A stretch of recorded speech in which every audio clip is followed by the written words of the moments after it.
There's a lot we don't know about the novel coronavirus, but when we look at South Korea, we can notice ways we could have contained the spread without shutting down the economy.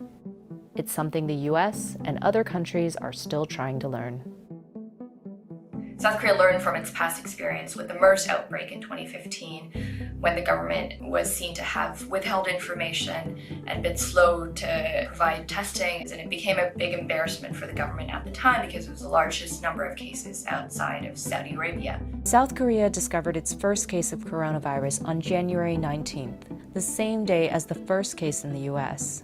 So when it was just a matter of a dozen cases in South Korea, the government was already starting emergency procedures to get companies producing test kits for the novel coronavirus and cutting a lot of the bureaucratic processes that typically have to take place for such tests.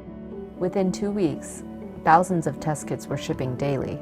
If someone tested positive, health workers would retrace the patient's recent movements, a process known as contact tracing. When you have a case, you contact 10 people. You ask them, who did you meet with in the last 5 days? If you get a list of, say, 10 people, then you contact those 10 people. It's very labor intensive when done thoroughly.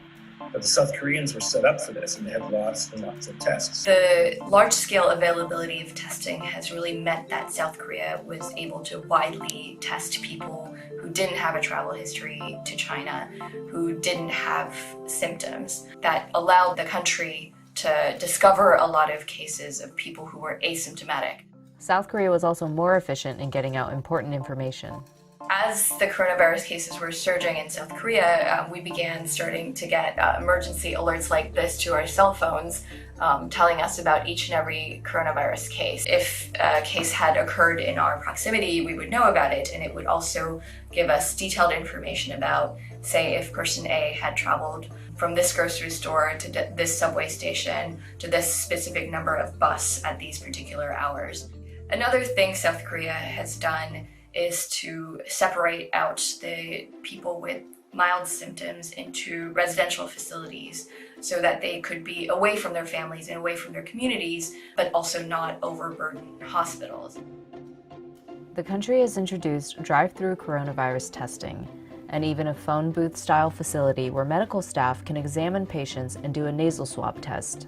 Many restaurants check people's temperatures before they enter. Hotels, offices, and large buildings have thermal image cameras to check if people have fevers, taking the burden off of hospitals.